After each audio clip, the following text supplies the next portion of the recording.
Got a nice little 16th scale car here from ZD Racing, and I'm actually starting the review off with a little bit of a gripe, which is really unusual for me. I think this must be the first one I've sort of moaned at before I even get anywhere.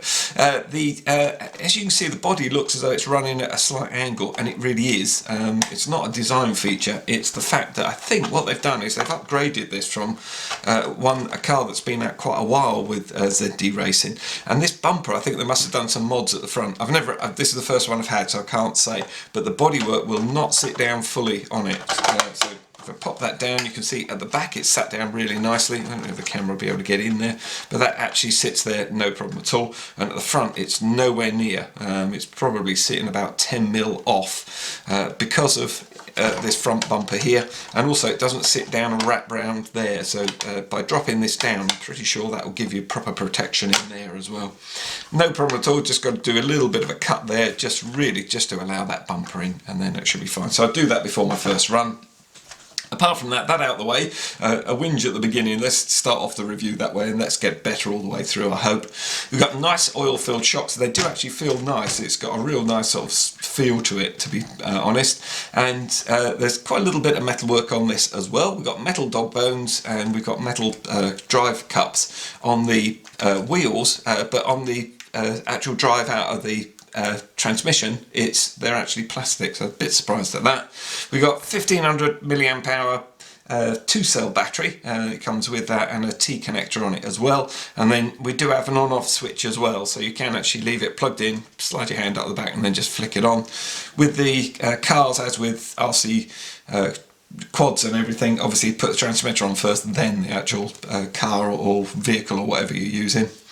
We've got a brushless motor on this one, that's the bit I sort of went for, to be honest, and it's got a 30 amp ESC. The brushless motor is a K2435 and it's 3300 kV on it. The actual spec looks pretty nice on it for what it is. I think at time of review I think it's around about £70, but I'll put links down in description, and if I can find any deals or anything, obviously I'll put them down for you. So I've charged up the battery, let's get out for a run. There we go, now we've fitted it on much better. As you can see, it's much lower down on these stays at the front here. Just cut that little bit out there, and it's got a little bit of room for movement just in case it takes an impact. But that bumper's, I mean, it's a good bumper. I think I've just sort of added it on afterwards. And now down the side, it's actually given us some protection, so nothing's going to get rammed up inside. It shouldn't damage it too much either. So, and the car's looking level as well, so that's good. The other thing is, notice with the tyres, we've actually got foam in there as well, so there's some inserts as well. So the tyres actually feel quite nice and pretty grippy, I would say, as well. So all ready to roll. Just quick run through the transmitter. It's a normal sort of stock toy grade or entry grade transmitter, on and off here. We've got steering trim and also throttle trim as well, which we'll have a quick go at in a minute. And we've actually got dual rates on the steering as well, so I'll show you that. So on with the transmitter, you get the LEDs come on, and I can still just get in there just to flick the switch on with the actual car, and there we go. So we're all ready to go. You can't see any LEDs or anything that I can notice on it, but it is live. So the steering rates, so basically just run it forward and backwards and just see whether it runs off at all. Yeah, so it just needs adjusting just slightly around that way. So you just turn this and then it will make the car go straight. That's it, so that's pretty good, I would say, and you could adjust that as you go. And the throttle rate, if I adjust it, as you can see, it'll actually, the car's running without me touching the throttle. So that was on centre stick actually, which sort of, it seemed reasonably fair. I think we've just sort of overdone that on the steering. Yeah, it's a bit better. And what we can do is alter how much steering we get. That's what the dual rates is there. So if I turn that right down to say 2, and then just turn the steering full, you just get a tiny little bit of movement. If I whack that round to 6, and now if I do it, you can see we've got loads of movement there, sort of thing. So, yeah. And to go forward, you simply pull the throttle, so as if you're pulling throttle, there it goes. And then to stop it, you simply slam it forwards. And then if you want it in reverse, after you brought it back to centre, then come back and it goes backwards as well. So that's us, all ready to go. So give it a quick go on the actual grass first of all, and that's flat out. They give about 30 miles an hour actually on this thing, which is, I'm not sure we're going to achieve that.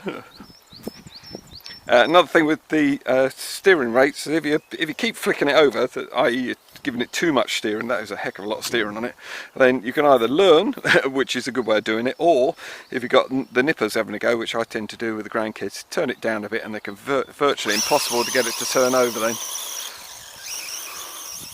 But obviously your turning isn't as tight then, but no, that's definitely not going to go over there. I'm going to leave it on full and just see whether I can just drive properly. That'll make a change. I don't usually do that in the car. Hey, there we go, yep. So easy done, as I say.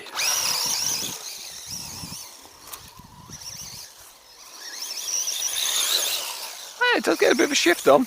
This grass is not the easiest to run on, to be fair. It's more of a road or just slight gravel, so let's go and find some of that, shall we? Nice and controllable there. Oh no, it does get a little bit of a shift on.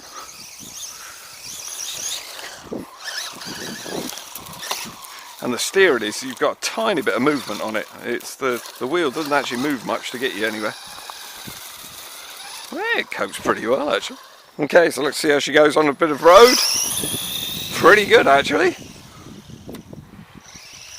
Whoa, she spins out as well, nice. Bit of gravel. Oh, nice stuff.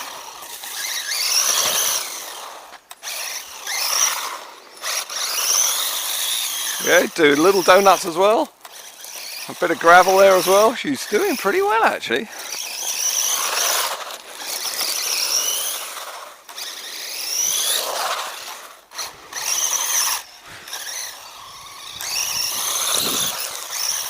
She copes pretty good actually. That's not a bad old speed, I don't think.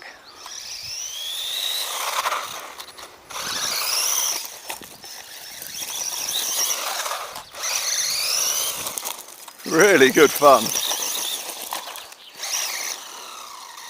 That is nice. I'll go find a little jump for it to go over. Hey, we pulled a wheelie as well. Oh yes, she does wheelie actually. I think she's just warming up. Yeah, nice little car actually.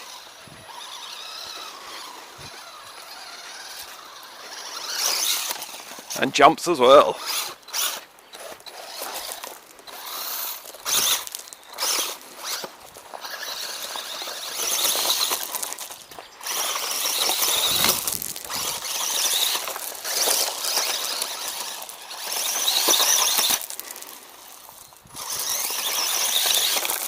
Nice.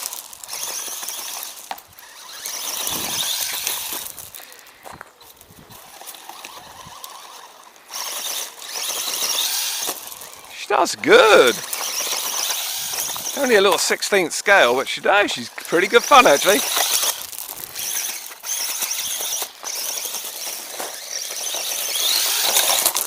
Nice stuff. I'm going to go and get the other camera. Let's have a play with it, shall we? So while I do the summary, I'll run some footage so you can see how much fun I was having with it. And it is a blast. It is really good fun. Fitting that bit in there has made a huge amount of difference. It does sit all down nicely, and as you can see, the body clips work really well. Talking about the body, we did get a little bit of superficial damage. There was a little sort of spoiler on the back, which will do nothing at all. It's not going to deflect air and with this sort of vehicle at all. So it's I've literally just taken it off, but it did get smashed. I did a load of end lands because I was just playing around with jumps. I did manage to get like 2 or 3 complete flip rounds with it, and with a bit of playing you could do them quite easy, to be honest, but it did get a little bit smashed, and you'd expect that as well with the impact it was taking from the height it was doing. A few little scratches, but all superficial stuff as you'd expect with this. The way it could have saved that would have been, put some cloth tape inside before you do your first run, but I tend to test them as they are and then I do the repairs sort of thing, so just the way I do it. But if it was mine and I was paying the dosh for it, I would definitely put the cloth tape all round inside, and didn't actually get any damage up here or anywhere else, so it was literally those end ones, and only because I did the end drops on it. Onto the actual car itself, and yeah, it works really well. Most of the cars I've been running lately have been 8th or 10th scale, so this one's really small and quite bouncy actually. It is quite energetic, and it's almost a bit like driving a rear wheel car. It seems to really spin out quick on the back, so I would say it's a bit more of a driver's car than just sort of hand it to the kids and let them have a go. The granddaughter had a bit of fun with it, but it does sort of get a bit anxious quite quick, so if you're quick on the throttle it'll spin out. The tyres aren't really built for anything sort of off-roady, to be honest. They cope, and on the heavy gravel that we have here they were fine. On the tarmac they sort of skid a little bit, quite a little bit, again just purely because of the power. So if you're gentle with the power and you ease it up, it's really quite good fun, and it does get a fair old shift on. With a 16th scale one, they do tend to bounce around a bit, because I mean, just the smallest rock, if you scaled it up by, you know, as a 16th scale up to a full scale, it's going to be a whacking great rock that's sort of lifting it off the ground and everything. So, but it coped really well. I enjoyed it. It's good fun. It's a bit scratched up, but honestly, not much at all. And I've run loads of batteries through this, just having a bit of fun with it. And like I say, the granddaughter enjoyed it as well.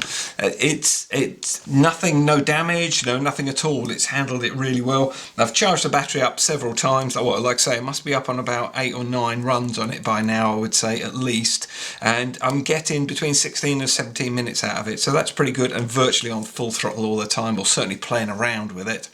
The charger you get with it is a little sort of B3 one, and it charges through the balanced charger cable there. Simply plug that in, plug it into the mains. There's a mains adapter with it. You get the 2 LEDs on. They're red when it's charging and they go green when it's fully charged, and it takes about 2 hours to charge on this one.